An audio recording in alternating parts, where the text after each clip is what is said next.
Salut les amis, donc Franck Pascal, créateur des champagnes pour la vie, vous pouvez nous retrouver sur deschampagnespourlavie.com. Donc j'ai décidé de répondre au défi de Yannick Alain, être impactant en 30 jours.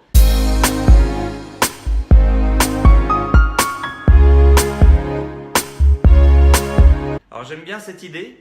Premièrement, un défi, c'est quelque chose qu'on n'est pas obligé d'atteindre, donc c'est-à-dire que c'est un chemin, c'est quelque chose un objectif qu'on se fixe et on donne tout pour y arriver. Donc je suis pas certain d'y arriver, je suis pas certain d'être impactant non plus, mais j'ai quand même décidé de le faire et je voulais le faire avec un sens parce que je suis une personne très spirituelle et j'ai décidé de le faire en me posant une question. Si au terme de ces 30 jours je devais mourir, quel contenu j'aurais voulu vous passer dans ces vidéos pour laisser une trace dans ma vie et faire en sorte que la vie que j'ai faite sur cette terre pendant ces 46 dernières années laisse quelque chose de positif pour vous et que ça donne du sens à ma vie.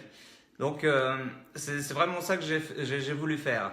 Je suis convaincu que nous sommes des personnes spirituelles venues vivre une expérience dans la matière, dans le temps et dans l'espace aussi.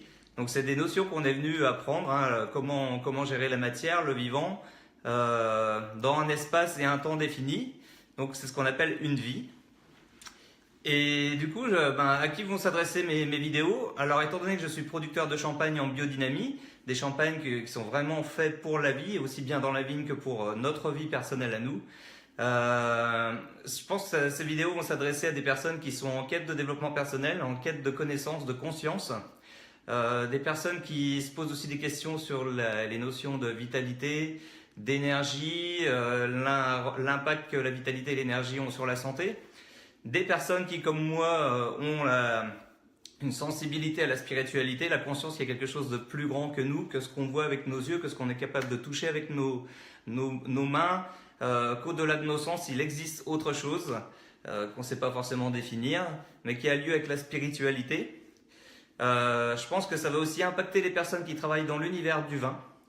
Et je pense que ça va aider les personnes qui ont un a priori hyper négatif sur le vin, cette boisson culturelle plurimillénaire.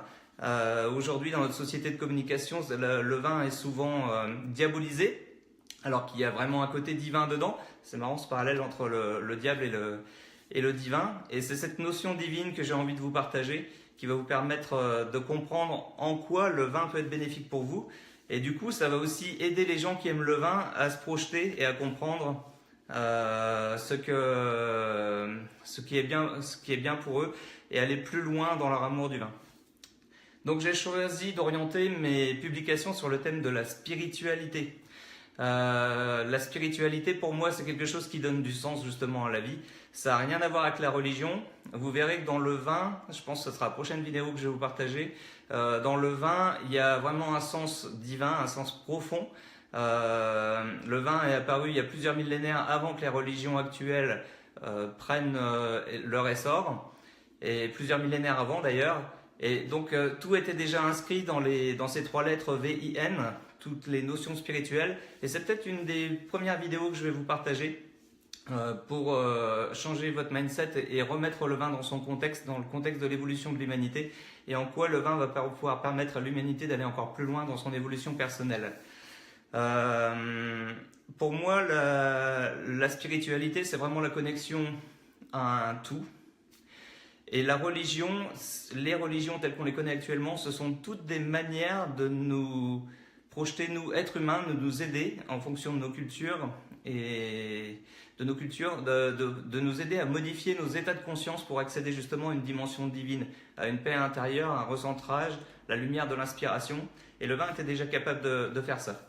Donc voilà, si ces sujets de vitalité, d'énergie, de vibration, de vivant, de spiritualité vous parlent, si vous pensez effectivement que une information peut avoir un effet positif pour le corps, si vous pensez que vous avez besoin d'avoir plus d'ancrage ou plus de connexion à votre dimension inconsciente, je pense que ces vidéos vont vous parler et vous apporter un plus et comprendre quel vin choisir pour vous, pour votre évolution personnelle en fonction des situations que vous rencontrez dans votre vie, et pouvoir dépasser des choses que vous avez du mal à dépasser. Et là, vous allez dépasser de manière consciente et inconsciente à la fois.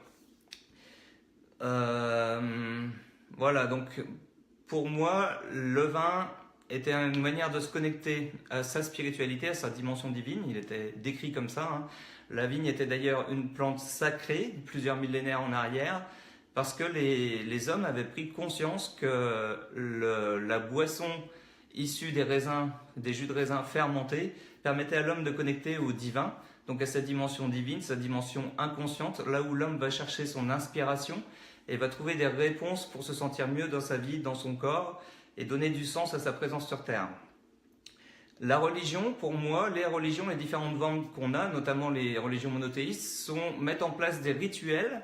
Et ces rituels, dont la religion catholique d'ailleurs utilise le vin pour le faire, ces rituels ont pour but d'aider l'homme à passer dans des états de conscience modifiés, un peu comme le ferait la méditation, l'hypnose, de manière à pouvoir connecter à une partie de soi et aller trouver des réponses pour pouvoir avancer consciemment sur son chemin personnel. Donc pour moi, religion et spiritualité, c'est différent, c'est pas pareil. Je pense que les religions sont plus restreintes que le vrai sens de la responsabilité, de la spiritualité. Mais ça, c'est ma vision personnelle. Donc si tout ça vous intéresse, il y a un groupe fermé. J'ai créé un groupe qui s'appelle Champagne et Spiritualité, où on peut se retrouver. Les vidéos que je partage là seront aussi disponibles sur ce groupe fermé. On pourra échanger, poser des questions entre nous pour pouvoir confronter nos visions et avancer tous ensemble. Je vous souhaite une bonne journée et à bientôt pour la vidéo 2.